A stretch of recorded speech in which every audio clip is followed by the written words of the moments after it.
fun watch CodesEmpire.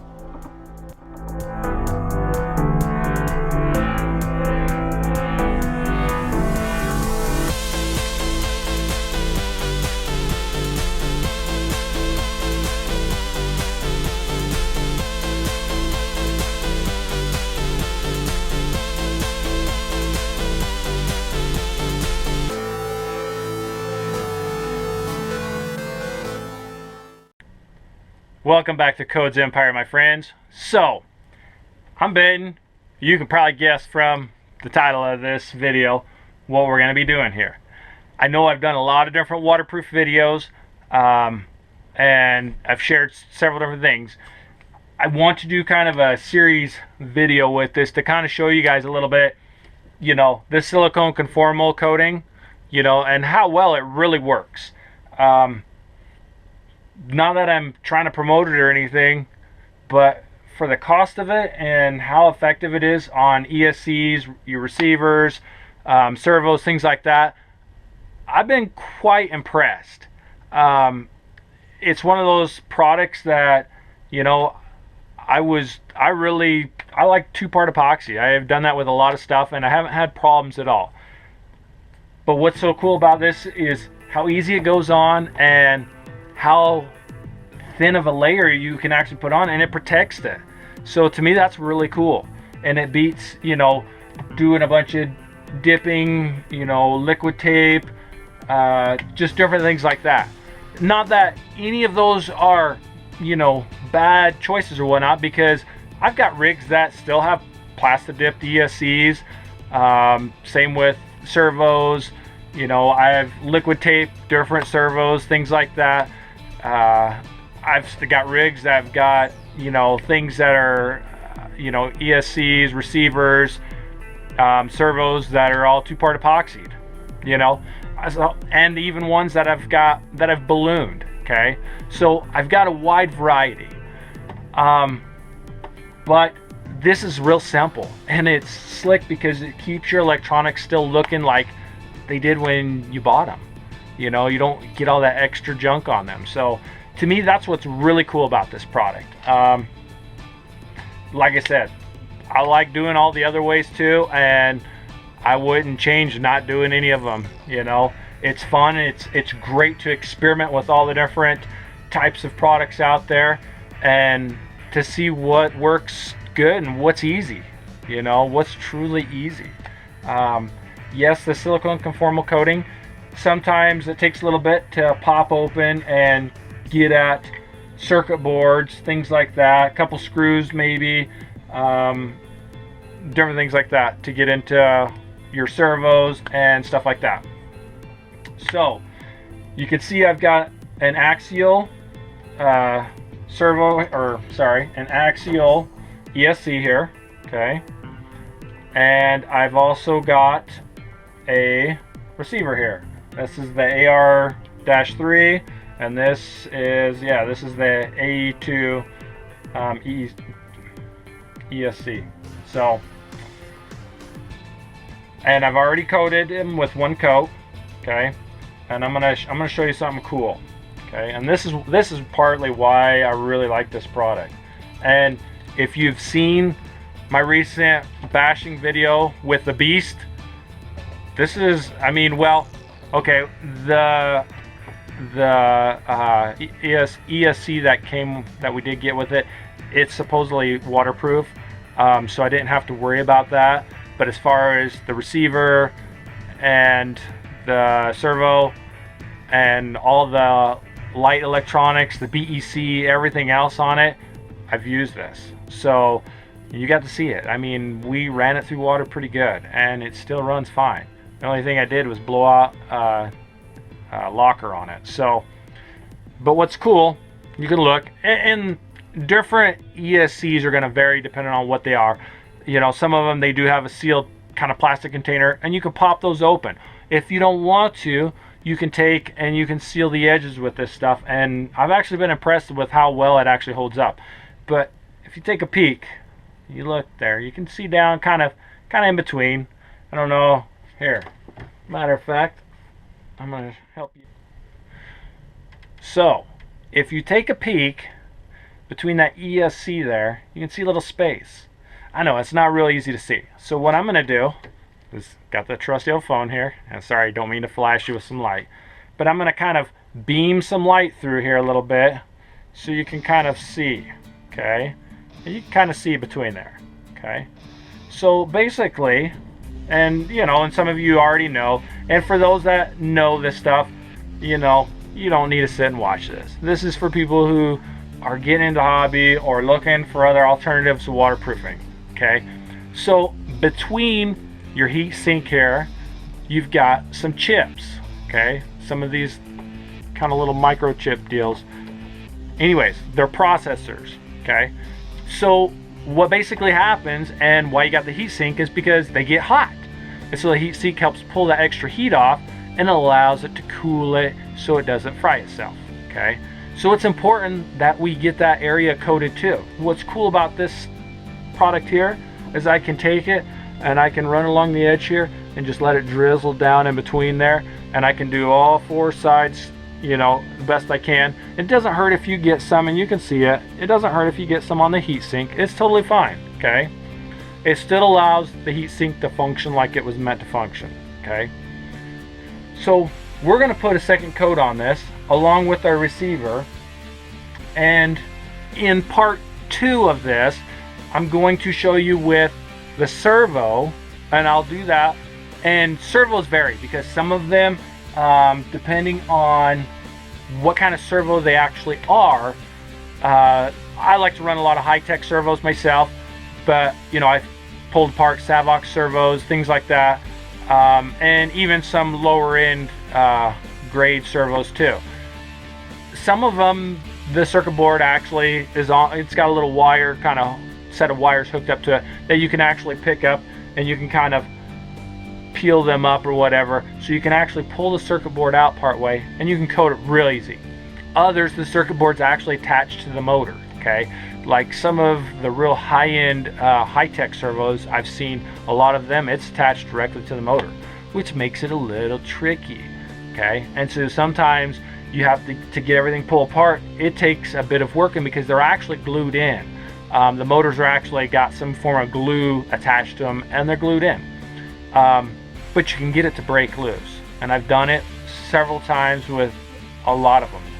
So with a servo, this can, depending on the type of servo it is, can be a bit challenging, but it's doable.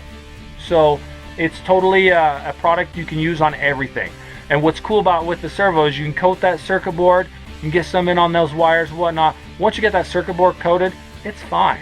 You know, there's a little piece in there that's called a pot basically, and that actually kind of helps sends a signal back to the circuit board, tells the servo, you know, kind of where the arm is in position, and helps it do what it's supposed to do.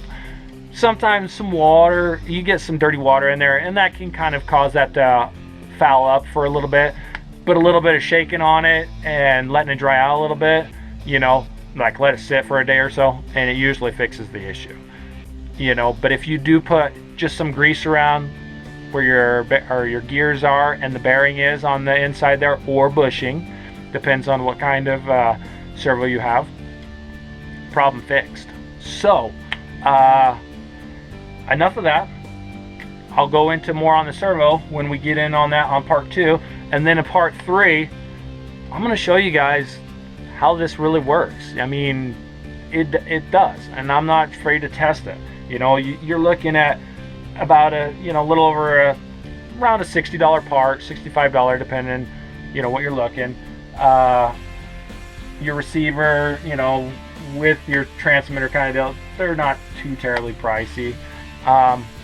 But your servos, I mean, I've got some servos up in the neighborhood of almost $200. So it just depends on the servo, you know, but you can protect them all with this stuff, and that's what's cool. And I've yet to have issues with it. I haven't run it for, you know, years and years and years. It's only been short term right now. We're talking since I've done and tested out with that one red cat that we started. I mean, I've bashed that so many times, and the ESC in it, it's like an ESC slash receiver. It gets fairly hot, and it's still going. It doesn't cause any of it to peel away or anything like that. And so it's been a fun little rig, and we beat the crap out of it, literally, you know. So let's get in on this real quick, and I'll show you, you know. So I just kind of have this hooked up. I was just making it a little easier for me to kind of waterproof this, so I could just let it hang. But basically, all I do with these, and if you've seen our last waterproof or silicone conformal coating waterproof video with that red cat, okay, you got to see, I mean, my daughter went through and did it all, you know, and then she helped me put a second coat on it.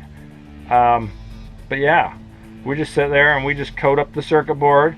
The key components on this that truly cook are all these little circuit or chips. Okay, they're what fry. If you don't have them coated, they get water on them, and if they're hot, poof, bye bye. So you're asking about the little bind plug or the little bind button on there. Okay, I've actually successfully been able to bind and rebind with this coating on here. So, and it hasn't caused any issues with it or broken it or anything like that. So it does work. It's fully functional. You know, I generally, before I do this, and I'll just tell you guys now, okay, this is kind of a do at your own risk deal, but I mean, it goes with any waterproofing of any electronics. They don't mix. Water and electronics don't mix. All we're trying to do is we're trying to prevent from shorting them out and causing us problems. Okay, that's all I'm doing. Okay, so I've got a nice coating on that.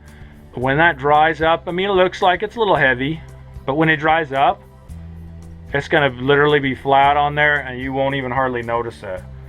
Okay, so it's going to be quite effective.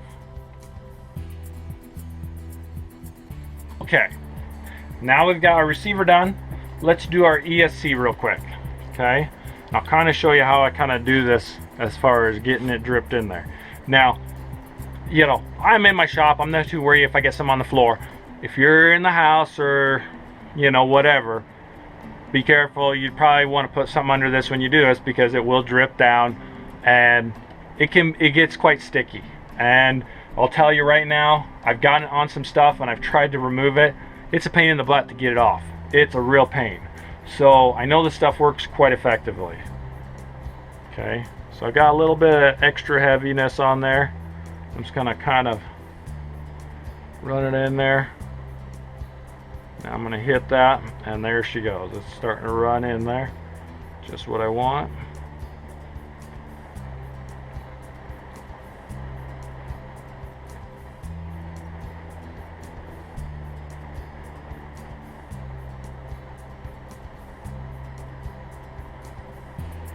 And the big thing is with this, it is tedious work.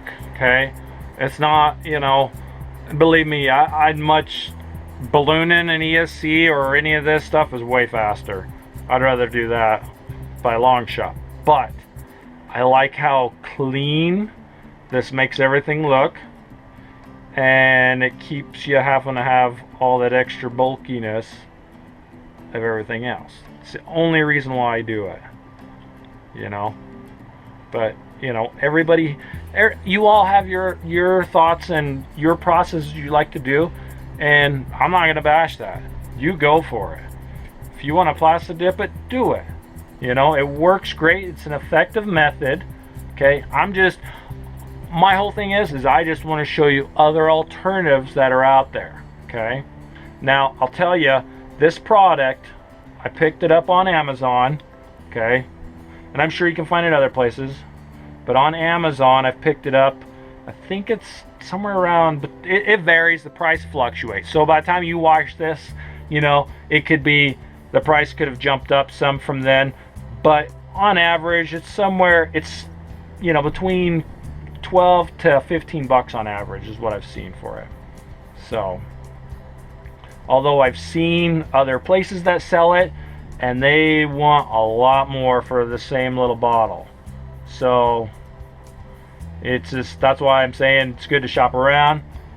That's why I like Amazon, because a lot of times you can find some really good bargain deals, but at the same time you can on eBay or anywhere else. So shop around, look. Okay, so we've got our product kind of running all over. Now you can't see it too much, but I can definitely tell from here. You can't hardly see through it. It's actually got a heavy coat of liquid kind of floating between there. That's awesome. That means I've got a really good second coating on there, and I feel good with that. I'm not gonna even worry. Do I need to coat all this out here? No. The big part you need to super focus on are the chips. The chips are important. You've got to get all these chips coated, because if you don't, you can kiss it goodbye. I feel pretty good with that. Okay, that's a great second coating. You can see it. You can see it glistening right there. Okay, looks great. It's going to work really effectively, and I feel good with this. So I'm going to go ahead and I'm going to sit this up and let it dry. Okay, I don't want to put this back together. Okay, just for the pure fact of I want it to dry out really good. So just kind of got myself a little spot rigged up that works effective for me. You know, if you can figure out something that worked pretty good for you, go for it. Of course, doesn't want to work too good for me right at the moment, but there.